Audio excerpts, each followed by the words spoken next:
to invite Anuttama Das Prabhu and Rukmini Devi Dasi to our Vermont Bhakti House community. And did you want to speak a little bit about? Yes. So is this being recorded? Yes. Okay. Is that okay? Yeah. I just. She was going to say some really radical things. She'll tone it down now that she knows it's recorded. I love being radical. Or she'll turn it off now that she knows she has live mic.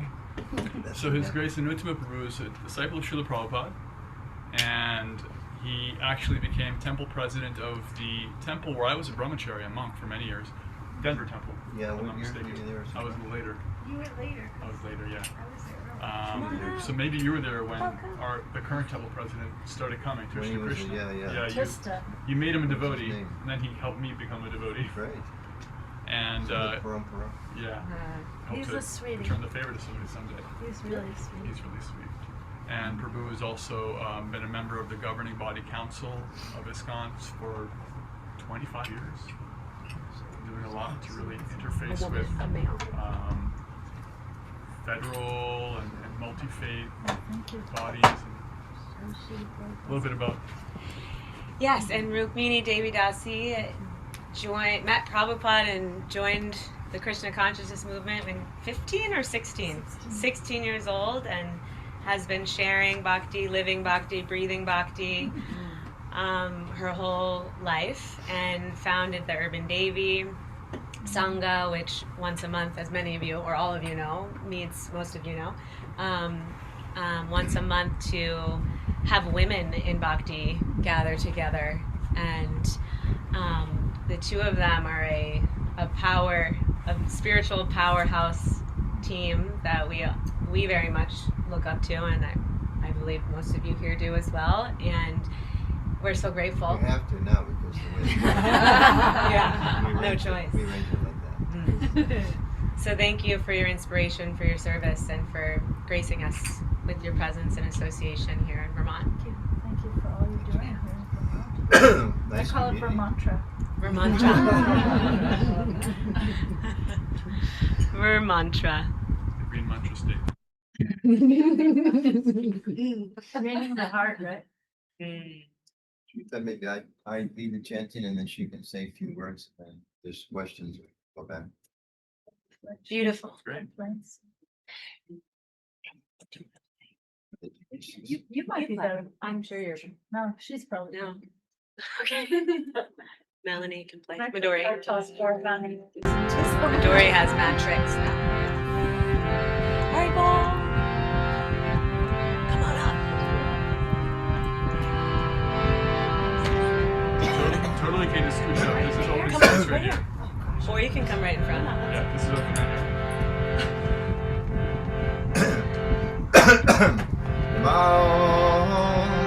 Vishnu Padaya, Krishna Prasthaya, Bhutale,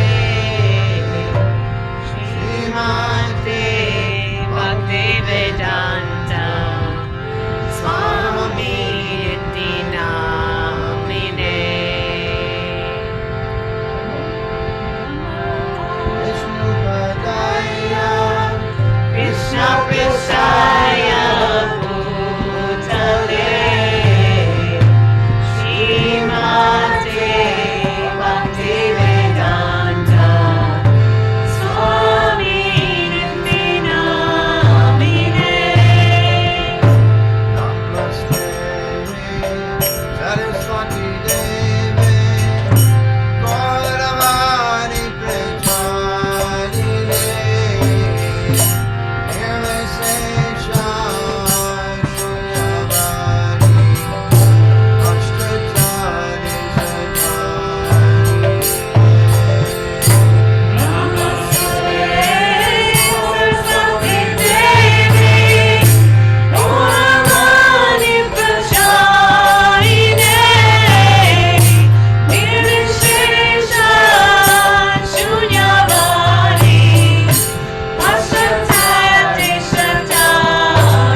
Advaita Gadada Shiva Sati Ora Bhakta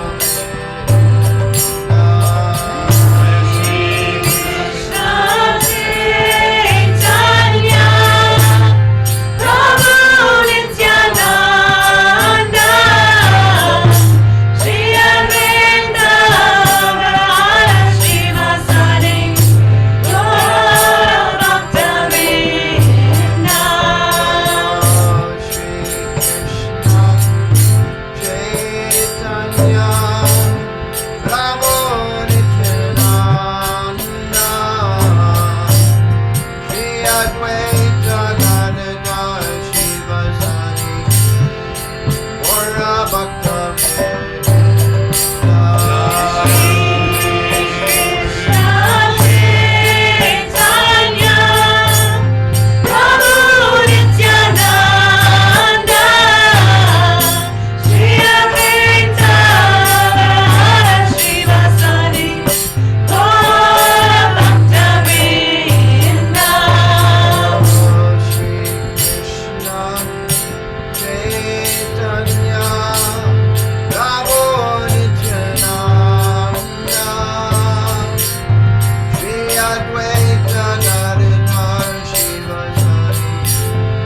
secret is the drummer. You never know how it's gonna go until you see if the drummer keeps up. How do you Drummer do? keeps up. Did he do okay? Yeah, you did it, good. I put him up against any teenager I know anytime. That's saying a lot. Yeah. Is there a Bhagavad Gita? Yes. Wait, You got it. We met, Do you have water? Srinivas, Yes. and I met Srinivas too, Martin, he's right there. Srinivas has been very generous to us. Thank you so much. Thank you. Have you ever noticed, I really believe in being an essence seeker. And have you ever noticed, if you open the Bhagavad Gita and just sort of let it fall open to the very center, you get these 4 verses that are called the 4 nutshell verses of Bhagavad Gita. So I thought maybe I'd read these and maybe read a bit of the purport of one of them. Let me chant some prayers first. Om Ajnanasya Yananjana Shalakaya Jaksharu Vilatamyena Namaste Namaha Shri Chaitanya Vishnu Satam Yena Bhutale Swayam Dadati Savatantika Namo Vishnu Padaya Krishna Bhutale Shrimate Bhakti Vedanta Swami Iti Namine Namaste Saraswati Deve Gauravani Prachayane Nirvishesha Shunyavadi Pashyata Deshakayane Vancha Kalpatarubhyascha Kripa Sindhu Vedasha Patitanam Bhavanebhyo Vaishnavebhyo Namo Namaha Jai Shri Krishna Chaitanya Prabhu Nityananda Shri Advaita Gadadhara Shri Vasari Gaura Bhakta Vrinda Hare Krishna Krishna Krishna Hare Hare Hare Rama Rama Rama Hare Hare. And there's one prayer I'd like to add. This is a prayer from Prahlad Maharaj. I'm just going to say it in English, but because of the situation in America and in the world today, I really love this prayer because it's a prayer for everyone. So it goes like this. Maybe I'll say it in Sanskrit too. Okay. Swasyastu visvasya kalo prasidatam dhanyantu bhutani shivam mito diya manascha bhadram Bhajatada bhoksaje aveshatam no matirapya hoituki. So this prayer says, may the entire universe be blessed with peace and good hope. May everyone driven by envy and enmity become pacified and reconciled. May all living beings develop abiding concern for the welfare of others.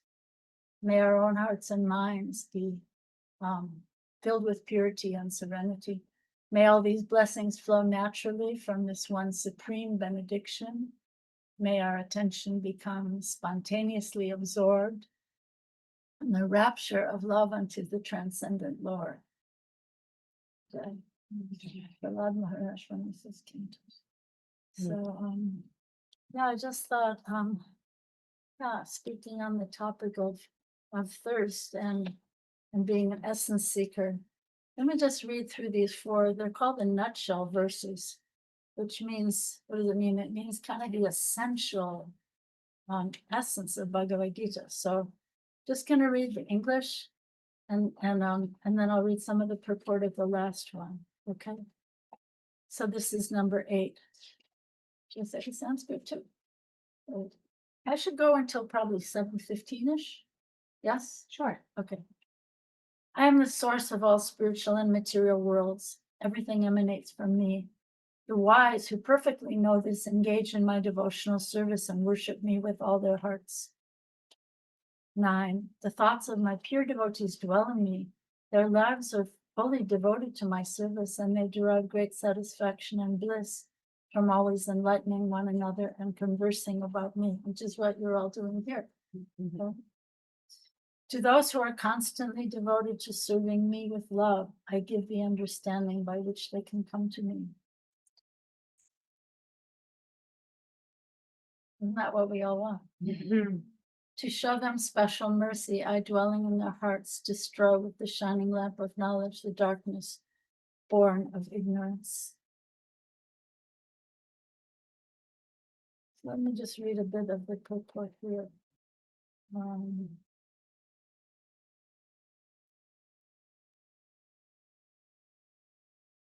Due to the contamination of material association through many millions of births, one's heart is always covered with the dust of materialism.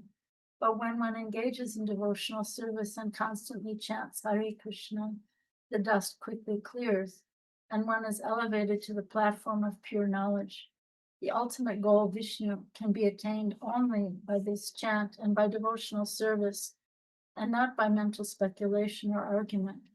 The pure devotee does not have to worry about the material necessities of life. He need not be anxious, because when he removes the darkness from his heart, everything is provided automatically by the Supreme Lord, who is pleased by the loving devotional service of the devotee. This is the essence of the teachings of Bhagavad Gita. By studying Bhagavad Gita, one can become a soul completely surrendered to the Supreme Lord and engage himself in pure devotional service. As the Lord takes charge, one becomes completely free from all kinds of materialistic endeavors. So, yeah. So we're receiving a direction to come to the place of taking shelter. There's sometimes the word surrender.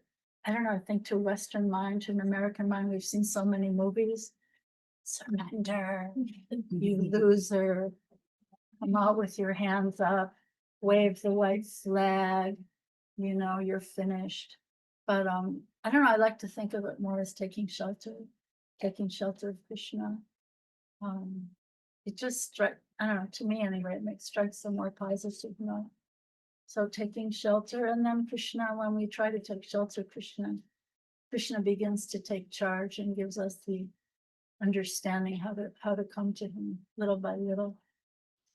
So Kishori asked me to speak a bit about bhakti and what inspires me about bhakti, and tell a little bit of my story also.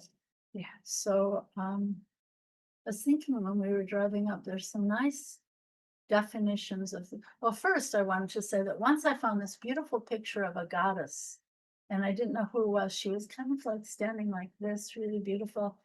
And I sent this picture to Prabhupada, and he told me that she was Bhakti Devi, the goddess of devotion, and that she is an expansion of Radharani.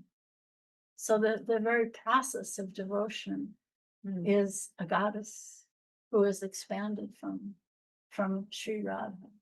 So it's so beautiful. I mean, personally, I'm very inspired by the image of the divine feminine, and by the idea that in this path of bhakti, it's not just one patriarchal, male figure at the top, but it's Radha and Krishna. It's like at the center of all existence, there's this beautiful love affair between Radha and Krishna, and that then they're not different from each other. They're actually, Radha is Krishna's spiritual energy, but they're actually one. And then they so beautifully become two to enjoy pleasure pastimes. And then they so beautifully become one again as Gauranga. So how beautiful. But anyway, so there's some beautiful definitions of this bhakti. And one of them says that bhakti is upasana or meditation that's been saturated with priti or love. So, so many of us come from backgrounds of meditation. Isn't that a beautiful thought? Because bhakti is meditation that's been saturated with love. Like, what does it mean? Like you take a cloth and you stick it down in some red or yellow dye. and it becomes saturated. So we have to kind of stay down in the depths, go down in the depths, and then we can become so saturated. So that's one definition. Another one that I really like says that bhakti is it about? It's a loving, forgetting it now, but let me think of it. But yeah, just like this idea of this loving absorption as bhakti. And so,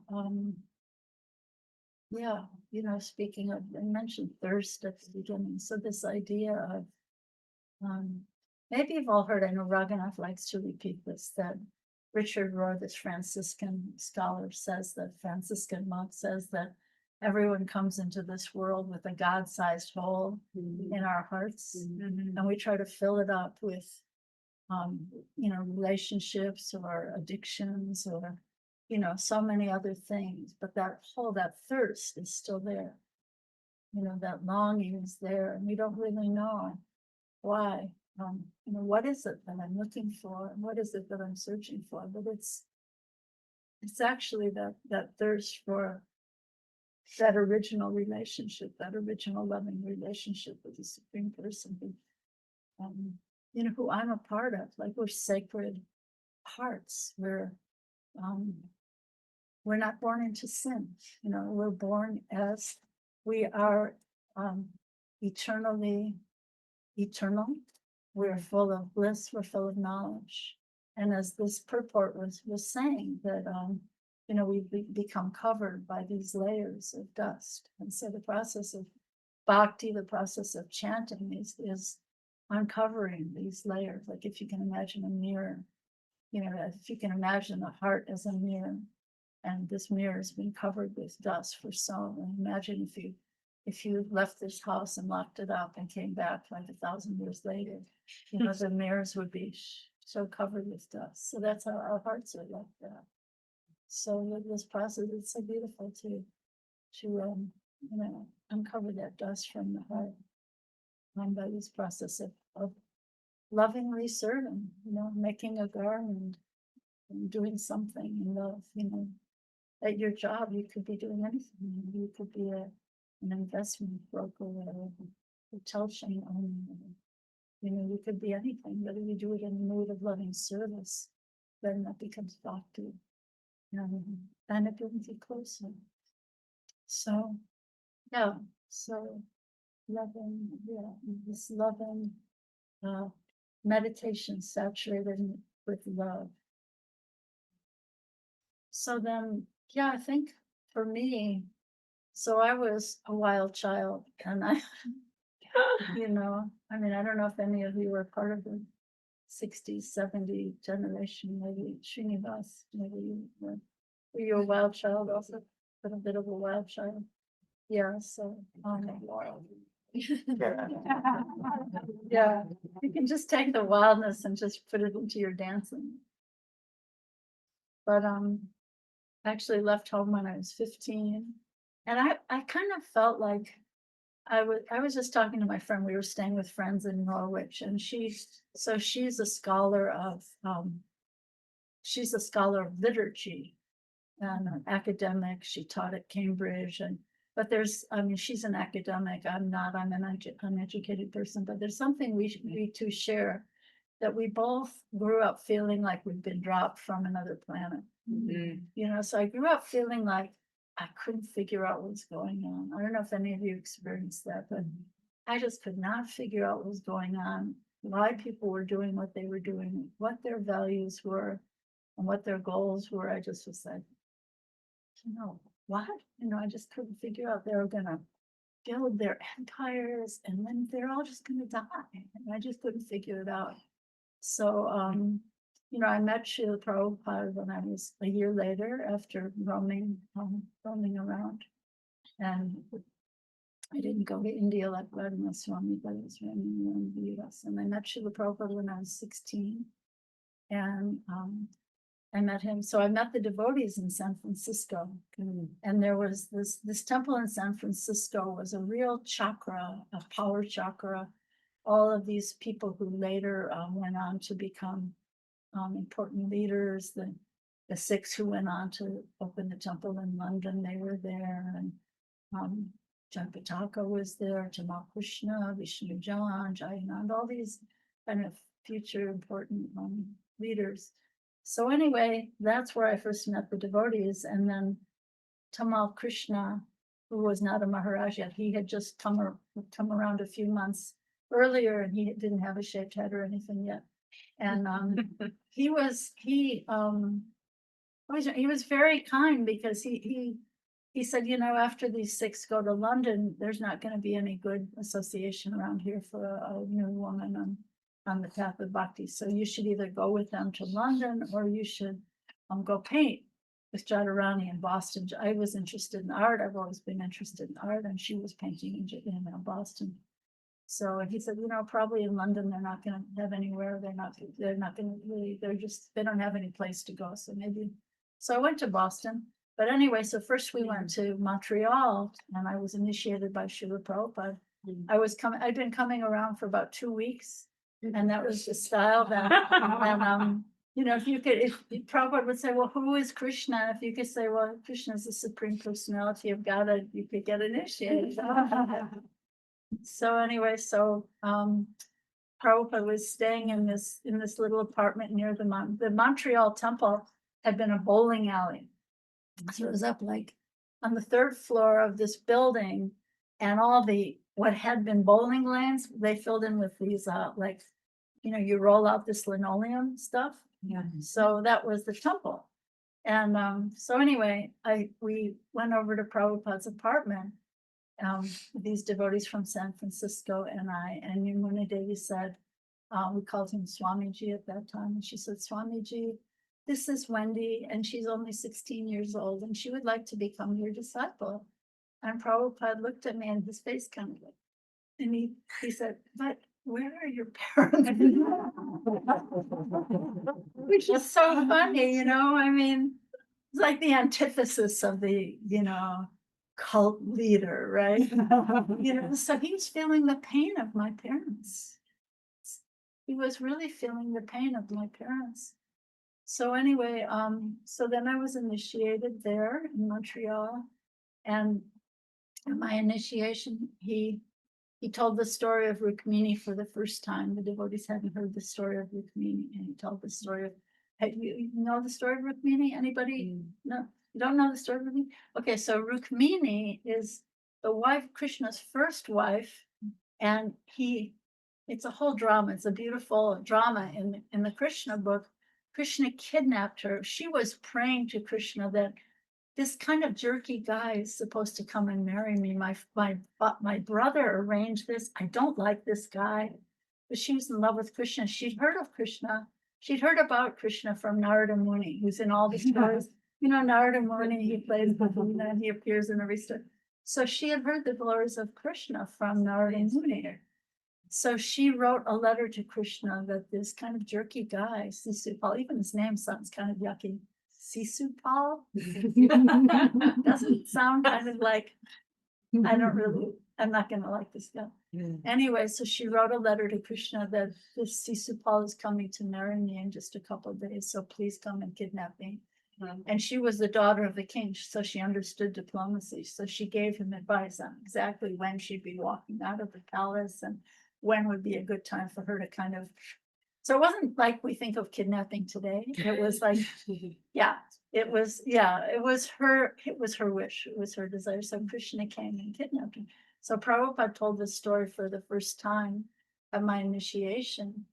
And he said, so you are a beautiful girl, and Krishna can accept any number of beautiful girls. And then he said, so now, and one day Krishna will kidnap. And then he said, Krishna, you're a beautiful girl, so now become more beautiful within also. So that's like a lifetime instruction. You know, we may have some kind of external beauty or power or influence or anything. So now the cultivation of bhakti or spiritual knowledge is to cultivate that inner beauty, which is the real beauty. So that was important instruction.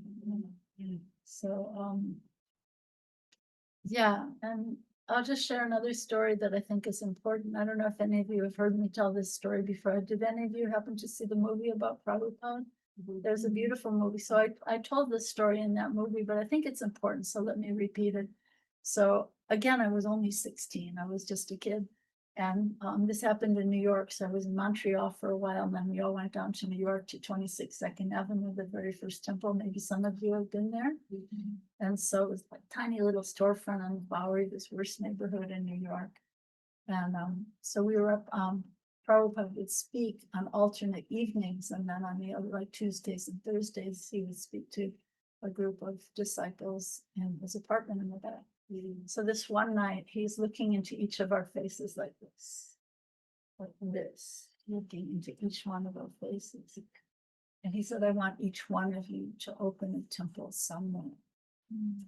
And it's really interesting. I want to just pause here because I have a god sister, Sitala. She lives in Mayapur. She had the same experience. She was in Paris, and Prabhupada was doing the same thing, looking into each one of their faces like that. And but in that instance, he was saying, I want each one of you to become a guru. Every one of you. I want each one of you to become a guru. Wow. Because a real guru does not make disciples. This is a quote from Prabhupada's guru.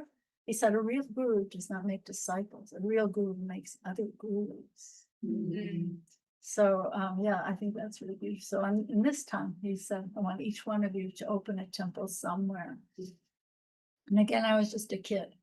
And so I was, and you can ask I was impetuous. You can ask my husband, I'm still quite impetuous. And so I just sort of blurted out, even the girls want me to. Even the girls. I was kind of shocked. And he was laughing, just like a grandfather, very grandfatherly. And he's laughing. He said, yes, there is no difference between the boys and the girls, which is really a statement today when you see the sectarianism that's come up, which was not his mood at all. So he said, there's no difference between the boys and the girls. When you are teaching Krishna consciousness, there's no difference. And then he started, and this was very important and still is very important to me. He started talking about Lord Nityananda's wife. So in this little picture you see at Lord Chaitanya's feet, there's that little picture of the one in blue is Lord Nityananda, Lord Chaitanya's dearmost associate. He's considered the original guru, the Adi Guru, Harinama Pradam Devam, the one who gives the holy name. So he, the most intimate associate of Lord Chaitanya, his wife, Janavidevi, after his disappearance from this world, Janavidevi was leading the whole Sankirtan mission. And Prabhupada at that time started to talk to me about her. And so, I've always held that as an important, he talked about how, the Goswamis were revering her. And they were carrying her in a palanquin around Radhakund. And she was like, actually at that time, it's really interesting because at that time, the devotees in Puri were kind of emphasizing Lord Jagannath. The devotees in Navadvip were emphasizing Lord Chaitanya. And Lord Chaitanya's time. In the time of Lord Chaitanya. Yeah. The devotees in Puri, well, at the time, sort of after Lord Chaitanya, but after Lord Chaitanya's disappearance, there kind of came some groupism a little bit, So the devotees in Puri were emphasizing the worship of Lord Jagannath. The devotees in Navadvip or Bengal were emphasizing the worship of Lord Chaitanya, and the devotees in Vrindavan were emphasizing the worship of Radha and Krishna. And so she actually is the one who brought all these groups together and sort of, solidified, synchronized the whole Gaudiya Sampradaya, in particular at the War Purnima festival that was organized by Narottam Das Thakur. So she's a very, very important figure. So that was really important to me to hear about this importance. And I was thinking of you two when we were driving up. There's this really beautiful letter from Prabhupada. I think it might have been like 1968 or 69. He wrote to one of my god sisters, Himavati. And he said that, in the older times, the men were teaching and leading in there when their wives would be at home. But he writes to her, he says, she and her husband were very active, teaching Krishna consciousness and leaders. And he said, but this is a new thing in the Sankirtan movement, that the husband and wife together will be teaching Krishna consciousness. So he was like really kind of glorifying this idea, this new idea that the husband and wife together would be teaching Krishna consciousness. So thinking about you guys. So yeah, so anyway, I feel like Prabhupada was very egalitarian. And sometimes if you read Prabhupada's books, sometimes people get a little put off. He can be really intense, or you listen to some of his lectures, he can be intense and fierce. And I highly recommend reading Prabhupada Leelamrita, or there's a condensed version, a book paperback called Prabhupada. And I really highly recommend getting to know Prabhupada through that biography, or even the condensed biography. My husband Anuttama Prabhu reads that book again and again and again. And, you can just pull so much of Prabhupada's mood and his sweetness from reading his story, his struggles and his story. So I highly recommend that. Sometimes when you hear him speak, he's speaking for the whole world, and he's speaking for all times, so sometimes it can be a little hard for us. But I want to say that Prabhupada was like Krishna. Well, you could say Krishna is like a multifaceted jewel, right? Like a jewel that has so many facets that he could be shining in one color in one way and shining in another color another way, and people approach him with so many different relationships, right? You hear of the word rasa, or relationship. It means, you can love Krishna in a mood of just reverence, like the more impersonal yogis do, like just the greatness, how great thou art, right? You can worship him as a servant. Like when someone gets initiated, they get the name das or dasi, to be a servant, or to be a friend, or to be like, think of him as your baby, or as a lover. So these are the beautiful rasas, and it seems really intimate, like this is high stuff. Prabhupada mentions this idea of adi rasa, I think in the very first purport, in the first verse of Srimad Bhagavatam. Maybe it's the second one, but this is sort of like talk about being an essence seeker, going to the essence. So this is what I think we're all seeking. We're seeking this relationship, this loving relationship with that's never going to end. That where you're really understood and loved for who you are. No games, no masks. This is someone who can love you wholly and fully in the most satisfying way, without the masks and the games. And so Krishna's like that, but in a way, Prabhupada is like that too. Or I think maybe all of us, as we approach pure devotion or perfection, perfection's kind of a loaded word. We don't use so much these days, right? Like perfection. But when we approach that kind of purity, I think that kind of multifaceted. So the reason I mentioned that, so like Prabhupada, he could be approached or understood according to someone's mood, or when someone would ask a question, he would answer according to their mood. Like sometimes someone would ask a question in a very arrogant mood, and he would respond with the response more, not to the question itself, but more to the mood. And sometimes someone would ask a question in a mood of very sweet sincerity, and he would respond like that. There's one story I really like. Maybe if any of you have read the Prabhupada Leelamrita or heard the name Satsvarupa Das Goswami, he's the author of that book. So there's a really beautiful story that I love about him. So when he was a new devotee, he was one of the first devotees in New York at that first storefront temple. He was a very introverted person who's a writer, and he was invited to come in and be initiated in that very first initiation, but he didn't feel qualified, so he sort of skipped it. But he was doing this service for Prabhupada. He was typing Prabhupada's manuscripts. Prabhupada would speak into a dictaphone. And then this young, his name was Stephen, and he was typing. And then every Friday he'd bring his completed typing to Prabhupada's apartment. And so after skipping this initiation the night before, he brought this completed, typing work to Prabhupada's apartment. Prabhupada came to the door and he took the work and he said, he accepted it, thanked him. And then he said, just looked at him and he said, if you love me, I'll love you. So it's such a beautiful message. It's not about doing something in a mechanical way, just checking the box.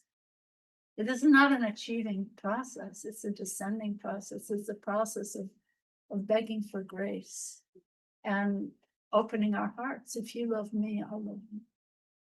So I think that's really an important story for all of us.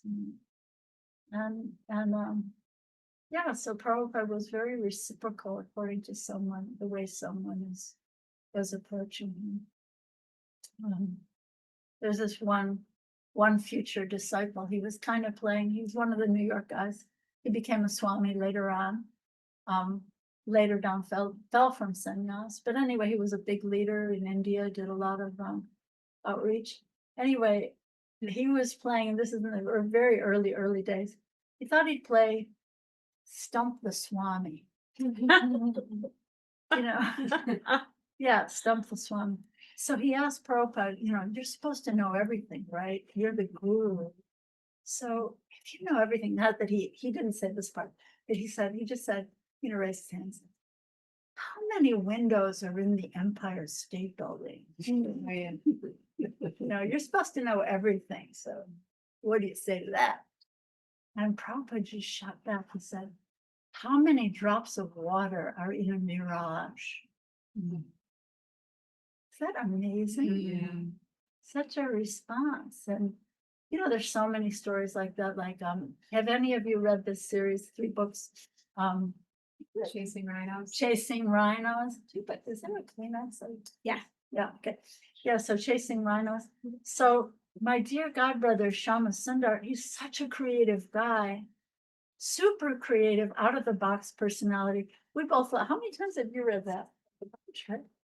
Anyway, it's a great book. It's especially if you're kind of an out of the box thinker yourself, you will love this book. Anyway, so he was bringing all kinds of people to meet Prabhupada in London. He brought this motorcycle racing guy. What was his name? Graham Nash? Or was that a singer? Graham Nash was a singer. But anyway, it was Graham something, right? Graham something. He was a motorcycle racer. No, it's a car driver. Car racing guy. And he brought him to meet Prabhupada. And Prabhupada was sitting there the whole time talking to him about car racing. And then how did it go? Is like the conversation kind of, well, have you ever been injured? I don't know, but the devotees who were there at the time said they were shocked. This probably just kept talking about cars and cars and cars and cars. I don't know if we ever returned the conversation.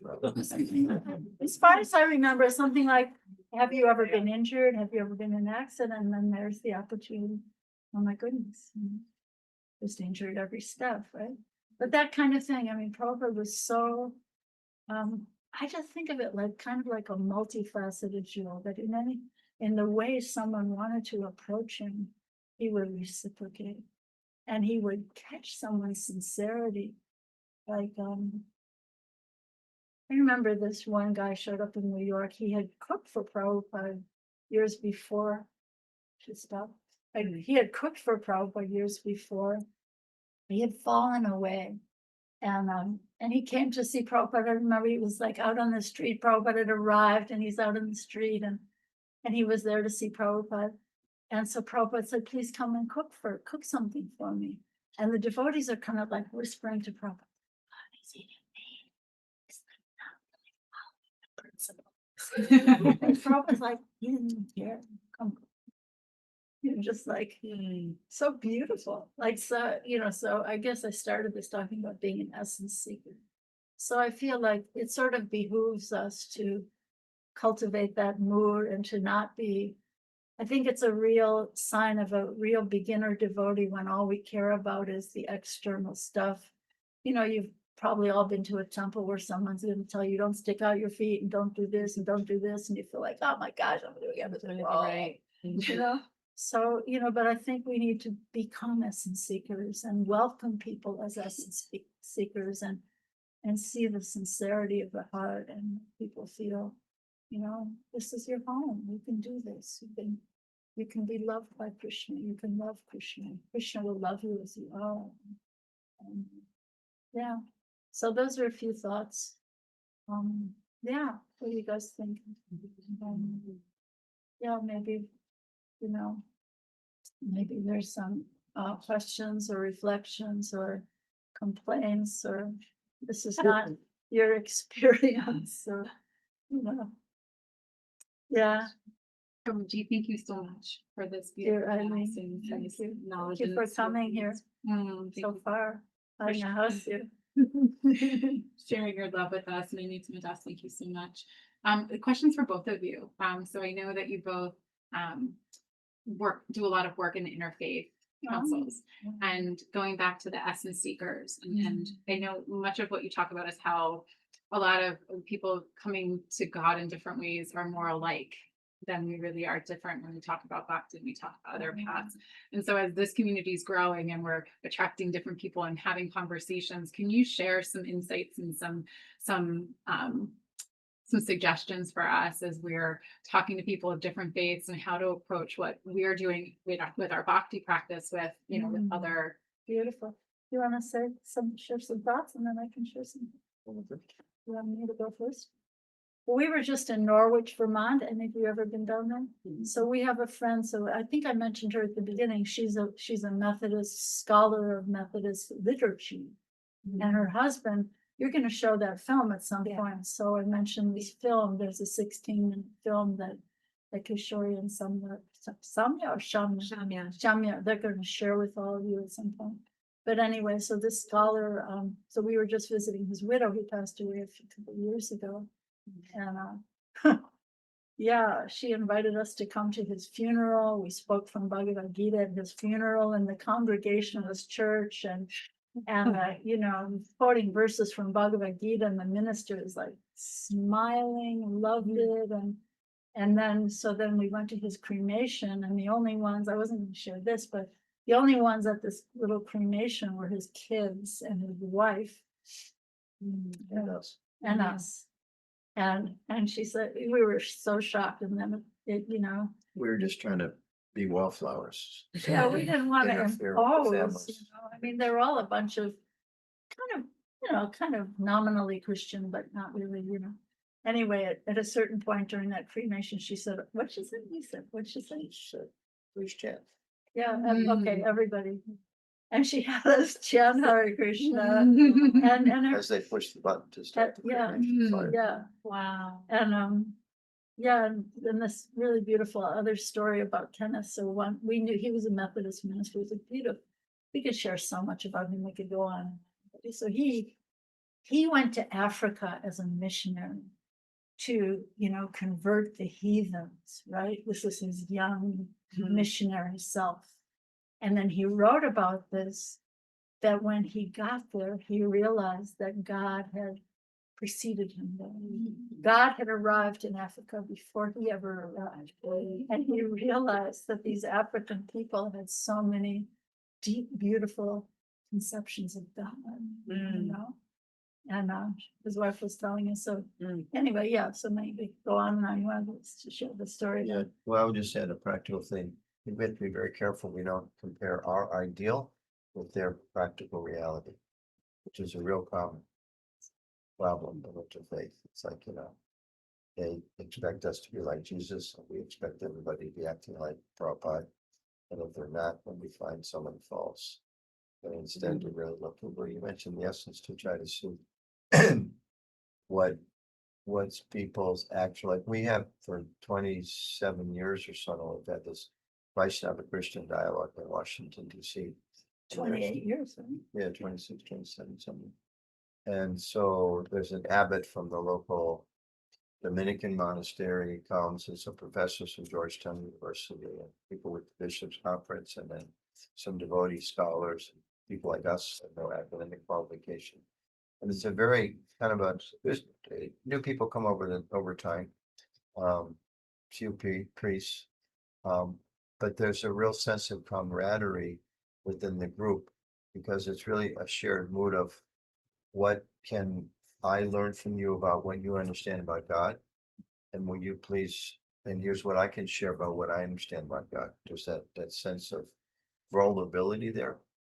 And just like one of the people, I won't mention which one, but just last year spoke, this is a very kind of a traditional position in the Catholic Church, and he spoke about how he actually felt as close to God when he was sitting on a mountaintop as he does in church reciting prayers with his colleagues, which is really kind of revealing his heart. I'm not going to say who he was. Okay.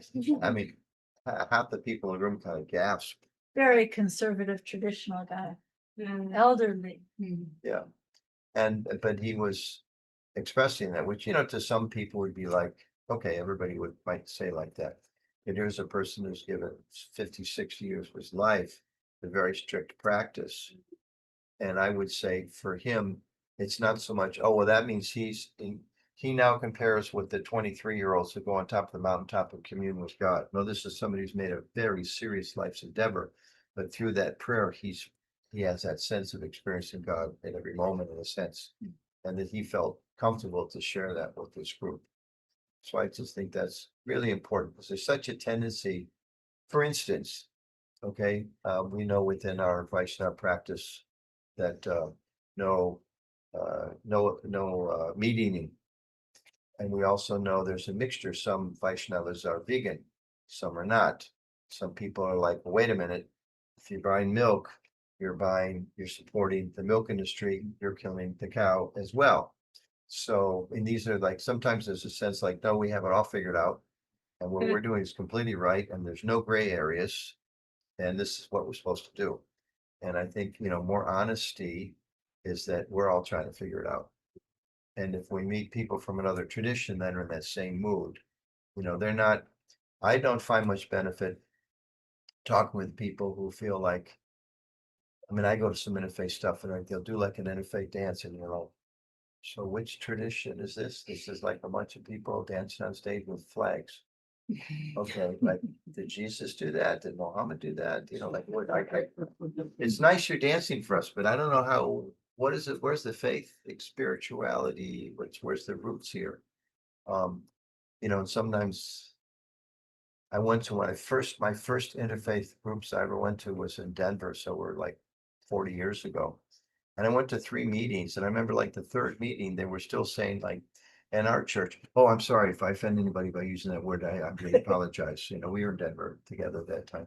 And it was like, oh, come on, 3 meetings and you can't like get over it, right? It's like you call it a church, we go to temple, they go to mosque, they go to synagogue. But we get beyond these things. But they were like so like tiptoeing, like not even wanting to offend anybody that they couldn't. It was just so bland and vanilla-ish. And I think that's the other swing of the pendulum that can be counterproductive. You want people that are, I find, deeply rooted in their own tradition and can speak from their position of some sense of commitment and practice and going deep, but they're open enough to realize that through this practice, God is vast.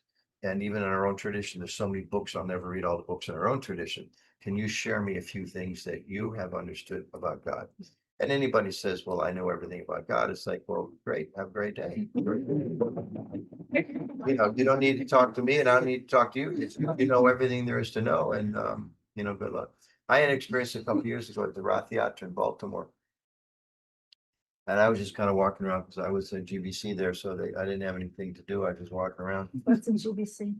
Governing body commissioner side oversight of the temple, but they didn't assign any booth or anything practical. There was this one guy there, like maybe 50, 55-ish, and he had a t-shirt on said Jesus saves. And his wife was with him. Somehow we just started talking, and he was explaining how he'd been, an adulterer, he'd been running around with his wife. He was either drunk or was too much into alcohol, and his life was a mess. And he felt Jesus turned his life around. And she's there going like, well, yeah. Like I was there, I saw him go through this whole thing. And I found it really interesting and really fascinating, and I was just encouraging him to tell me more and more and more. And I mean, I came away from that like, wow, Krishna's like really far out. He's just really affecting people's lives through so many different people in so many different ways. And at the end, I kind of beat him to the punch. I knew he was going to ask me, so I asked him first, "Would you pray for me?" Before he could say, "Can I pray for you?" And I was like, "Yeah." I mean, I know Vaishesha talked about this, like, wow, I need every prayer I can get. Yeah. And it was, I mean, I've been telling his story for 15 years. This was Memorial Day weekend. He could have been downtown, doing what everybody else was doing, which is trying to have a good time at different things, the ships and the submarines and the canoes on the water. He was there to tell people about Jesus on the basis of this profound experience he'd had of how his life was turned around. And I think within the Vaishnava tradition, at least, that's not threatening at all. That's like additional conviction about how amazing it is that Krishna works in so many different ways, different paths, inspires people in different ways. That story. Yeah, it was one thing that we shouldn't do so much. Any other questions? Any other reflections, or what was anything takeaways or complaints? Yeah. I'm gonna piggyback on Eileen's thing. So I haven't been in a place that's like a virgin territory before. This is so wild. Like nobody's even heard of us. I live in senior housing. There's 60 old people like me living there, and not one of them's ever heard of a Hare Krishna. Barely have heard of Hinduism or whatever. And I'm like, I don't even know how to begin. Like, how do you tell somebody? I've been doing this for 45 years. I don't even like what's the okay, that we should love God, we should serve God, whatever. So I've done a lot of Vigyata Supriti, which is like secret espionage of distributing Krishna consciousness. Like thousands of my cookies have been distributed. Everybody. Wow. That's so hard. All the homeless people, especially. I got people distributing them to the homeless people for me. Yeah. That's so hard. And then when I went down to my. I got just to mean he's like spiritual service without knowledge of what you're They doing. don't know that they're getting Yeah. spiritual gifts, but actually. She's a stealth bhakta. I actually had 3 of the ladies help me make 100 Simply Wonderfuls that went out to the homeless. I made sure to offer it first in case they tasted it, but anyway, so then when I went to Miami to visit my son, but he's involved with Shamarani, which is Jadurani, that whole thing. Anyway, they had free pictures that you could take. They're actually pictures of the paintings. And I brought enough for everybody in my building, so you could go to every apartment and they've got a picture. I said, I know you don't know what the name Brada means, so here's a picture, so now you'll know what this is, Oh, wow. Yeah, Yeah, it's beautiful. really sweet. But anyway, I really like when we were doing the Sankirtan, right now. I lost my vocal cord nerve, so I can hardly speak and I can't sing at all, so it's very, like, I'm in the wrong religion, but I'm in the right religion. Just sit here and crochet, we're okay. But I was like meeting people that had never heard of Krishna consciousness at all. And now they have Radharani's picture on their. Well, no, but I'm talking about, we were sitting in the grass. Oh, She was playing the harmonium and I'm like, I can't sing So either. beautiful. So then trying to talk to people. We distributed prasad and books. So Yeah, we beautiful. gave out lots of prasad and we did a lot of big active people there. We did But great. no, it was kind of fun, yes. in Burlington? Yes. Yeah, there's a like it's park like a- right around the corner. We'll take you on a Joppa walk tomorrow. But I was like really stumped when they're like, huh, I don't know what you're talking about. I never heard of this. I didn't even like know what to say, like how to get this started, because so yeah, thoughts. What's like your quick What's your One elevator speech to people that don't think? Elevator speech. elevator speech? That's what I need, an elevator speech for people who've never heard of any of this. This is a path of how to love God. These cookies that we're passing out, they're offered to God in love. And we just believe, whatever you do, do it as an offering to God. And then, you'll be satisfied and you'll come to satisfy God as well. Yes. I think that's, what? Yeah, you did. Oh, he raised I his didn't want to hand. interrupt you. I was just gonna say Go something. for it. Yeah, I think even more importantly is just to find out what they're interested in. Even if you're in an elevator, like, wow, are those satin leather shoes? Wow, those are really stylish. According to the tradition I follow, the supreme energy is actually into style. Did you know that? No, I never heard that before in my life. I think that's a really, Good at that. yeah, that's, I think yeah, I'm Yeah. straight. to connect with Yeah. what they're interested in. Yeah, And I think that's gonna carry a lot more weight than just 30 seconds of blurting out why is it important to me? Trying to figure out what are they interested in? And just somehow inject a little bit. he's reminding me of a beautiful story of Prabhupada. Prabhupada was in Philadelphia. And he was staying for a few days during his visit there in a little duplex. And on the other side of the duplex, there was this elderly lady. And the devotees were outside waiting for Prabhupada to go on a morning walk with them. This whole, crew of devotees standing there. 20-year-old excited. 20-year-old. They had it. Yeah, and Devotees so they outside. wait for Prabhupada to come out of the apartment, and Prabhupada comes out, and instead of walking out with all the, his disciples, he just walks right around to this old lady who was sitting on the front porch, and he started. And all the devotees gathered around. They were curious to know what's Prabhupada gonna say to this old lady. He's gonna tell her that your life's almost over. You should chant Hare Krishna. Anyway, Prabhupada started doing what, and the story is told by Rukmini Prabhu, who was in Philadelphia a long time, and he said Prabhupada just went up to this old lady and was talking old people's talk to her, and he goes up to her and he says, "Do you have any grandchildren? Do you still have all your teeth? I still have all my teeth." And and the devotees are like scratching that. Why isn't he telling them to chant Hare Krishna? She's just gonna die. And so yeah, I think what you're saying is really, really beautiful. Try to break the ice and make a friend. And I mean, you're talking about distributing prasadam. I have this friend, she lives in Alachua now, and she was moving from her apartment, Damodar Priya. She's moving from her apartment into a house they bought, and she'd been distributing prasadam, which means this food offered to Krishna, to all her neighbors in this apartment building for so long that when they're leaving to move into their house, all her neighbors are going, "No, don't leave, you can't leave," So it's heart melting, to just, and these are the 6 loving exchanges: to give a gift, to receive a gift, to open your heart to someone, to hear someone reveal their heart, without judgment, to, and share a prasadam, food offered to Krishna and receive. Prabhupada also mentions there's a few places he says if just a small percentage of people become Krishna conscious or committed to the path of bhakti, he says the whole world can change.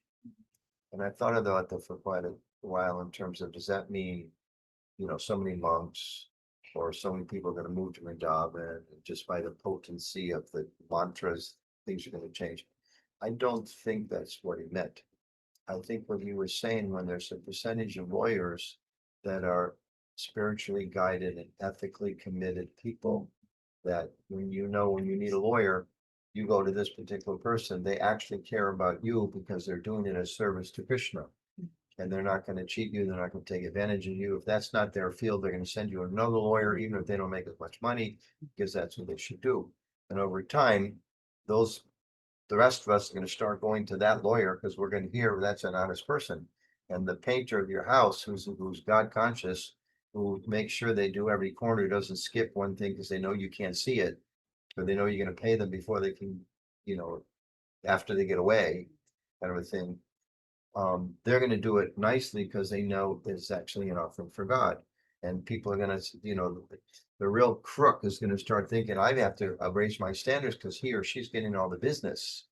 And I think when the taxi drivers, God forbid, we live in DC, when the politicians actually are ethical people, which I think is not impossible. So I think it's a mission for each of us, whatever our particular role is, if we're artists or teachers or students or whatever we do, we bring this sense of whatever I do is actually for the pleasure of the divinity, it's for God.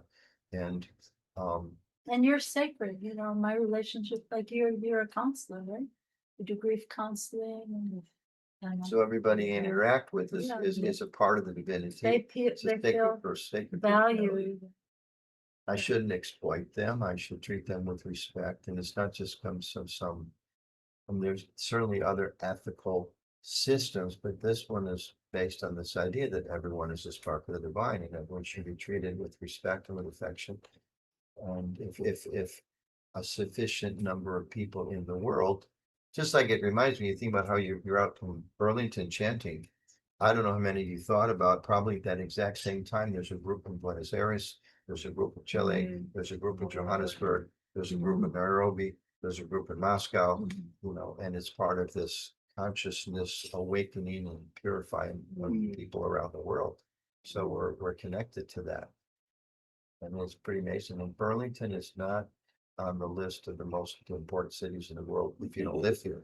Yeah. I mean, people think, where's the Krishna factor around the world? A lot of people would be surprised that in Burlington, they're going out and they're chanting and they're distributing Rasa Prasad and having kirtans where the house is jumping up and down. But there's little seeds everywhere. It really can have a tremendous effect. Thank you so much. So we We should should stop. share just one thing. stop I talking. love how you spoke around the divine feminine and how that's really resonated with you in your practice and your path. And I want to thank you for the way in which you've empowered me and so many women, and will continue to use our voices and to share bhakti, and the way that you bring that nurturing, mothering energy to the movement is a gift Thank you. that will continue to be Yeah, expanding. I thank you very much. I feel like we really deprive ourselves and our society, the society at large and the Krishna conscious society, when we silence the voices of women, because they bring another whole perspective to the world, and so we really deprive ourselves when those voices are not on. So it's really. And I love you gave so many beautiful nuggets and definitions, and you said bhakti is meditation that's saturated in love. And I was thinking of His Holiness Radha Swami. He something he said that really has stuck with me is how bhakti is taking mindfulness to heartfulness, right? And so it's one thing to be present, but what are you doing when you're present, right? So to be present and also to be absorbed in love and in loving service is a whole other, that's bhakti. And so what wisdom or inspiration or guidance for us you said that rag, the rag, if you go deeper in your practice, the rag gets more and more and more saturated. So something about your process of saturating your rag, if you would. I mean, I love what you said, because when mindfulness descends into the heart, that's when it becomes real. So we can, mindfulness is really, really important. Yeah. But then it has to descend into the heart space. So I think, think of chanting the holy name. I mean, this is what I'm trying to do. Think of chanting the holy name, not so much as a meditation, but as an encounter. An encounter. Yeah, it's an encounter. Like every day, I invite Krishna to come, into my home, into my heart, and try to welcome him as the most sacred guest. So it's much more than a meditation. It's actually a personal encounter. So really try to very consciously intention, attention, affection, all those things, try to really offer so much more than just my mind. I mean, first of all, if my mind's flying all over the place, how am I honoring my guest? But then Yes. my guest, like they in both in Christianity and in Vedic wisdom, they say, like in Christianity, where they say, like,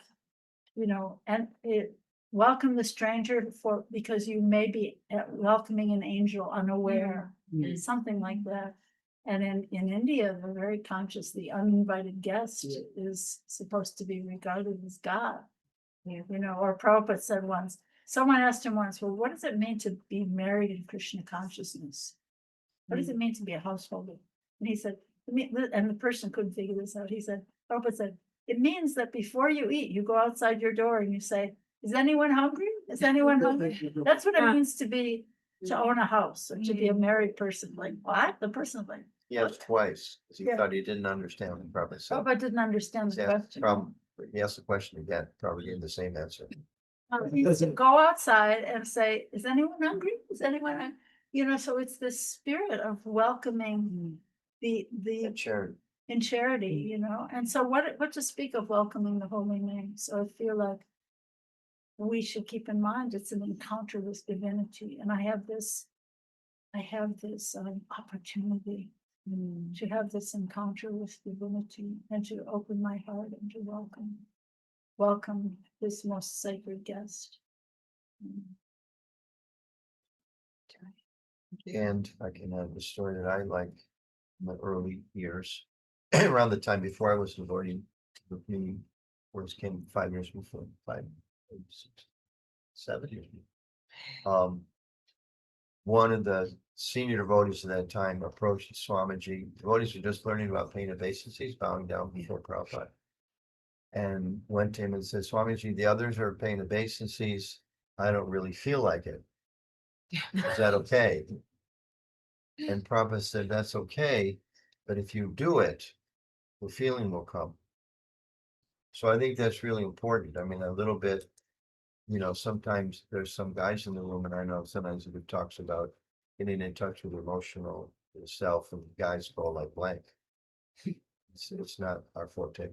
And I assume that some of the women also, it's not like every moment, even when we start to connect with Krishna, it's like you don't start and it just gets better. It's like this.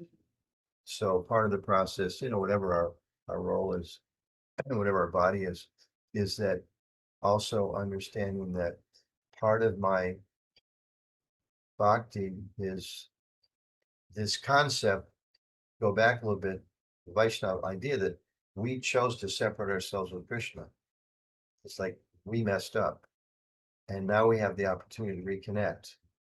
So he's like, I'm not going to force myself on you. It's like, you know, it's like he rejected her 3 times and she's like, whatever. It's like, are you sure you want me back? Relationships broken from our side, not from his side. Yeah. So like, I'm willing, I'm going to manifest a little bit to give you some sense that I may be there, but do you really want to understand that I am there or not? So he kind of appears and disappears. And the question is, when that sense of experience is not so strong, have we enough experience and faith and commitment and hope that I'll just try another step or two? And I hope you're there, Krishna. I'm not experiencing it right now. Like sometimes, like we may be chanting, sometimes we may feel like really connected to Krishna. And other times we don't feel so connected to Krishna. But our teachers are saying, but if you just try, Krishna will see that, okay, they're sincere. It's not just because I feel good that I'm trying to be a devotee.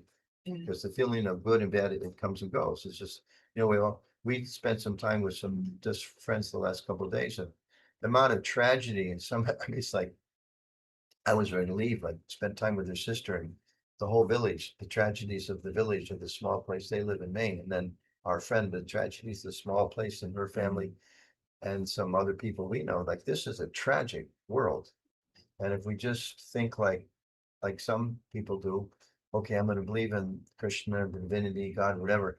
Now everything's going to be good, or I'm going to chant and I get some initial sweetness, and now it's always going to be sweet. It's not always sweet. It's not always good. It doesn't mean that, you know, people aren't going to die. There aren't going to be accidents. New Vrindavan just last weekend, and you read this news of two elderly people, and they're driving to New Vrindavan, and they drove off the cliff. Yeah, 2 couples, 4 people, 80 years old or something like that. We were driving over the mountains to get here from wherever we were, Norwich, and she took a little nap. But I'm driving. It was like a total downpour.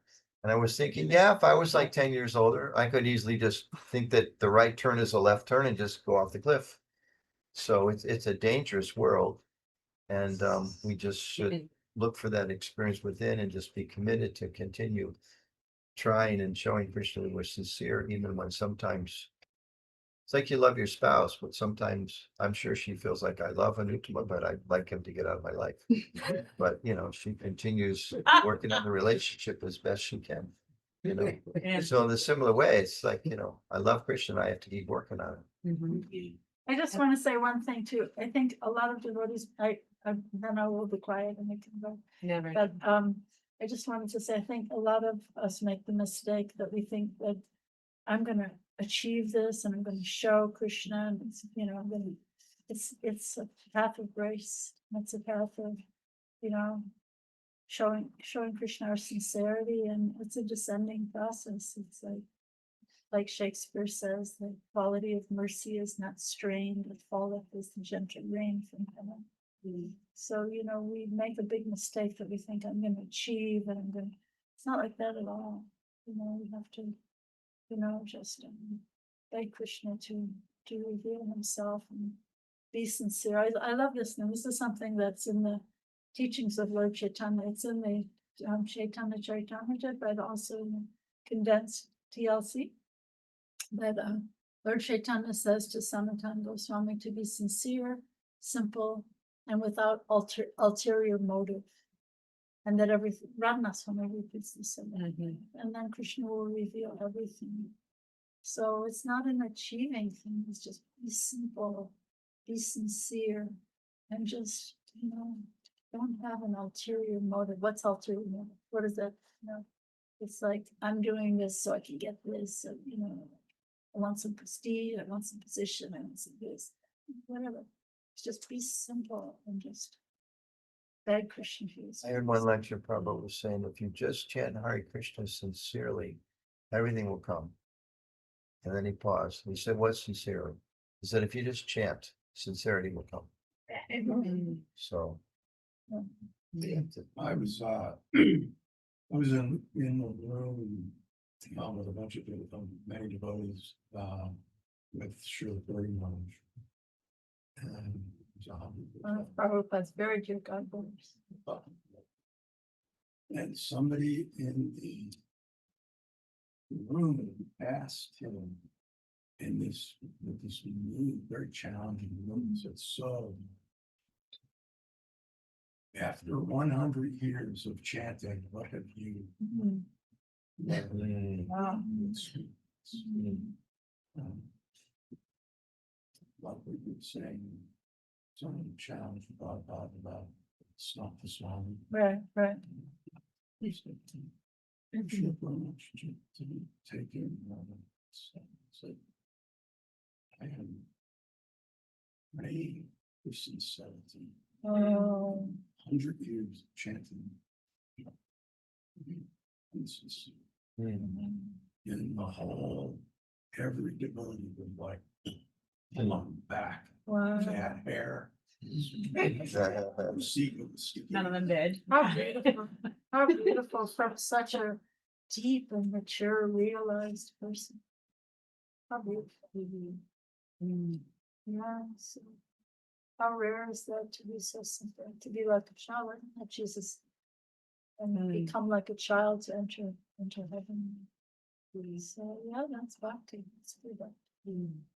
So we could talk your heads off. Continue for Prashad. Yeah. And the Prashad's offered. Fruit's all ready to go. As we can all talk and listen. Fucking eat prashad. Thank you so. Thank you for hosting this beautiful program. You know, we've been to Burlington actually many times. We used to ride our bikes across the lake, and we never knew you were here. So thank you for doing this. It's really such a blessing for the community. Thank you. Thank you for paving the way and inspiring us all. Oh, you guys Both. feel like picking up crops. We hope to have you back many, many times.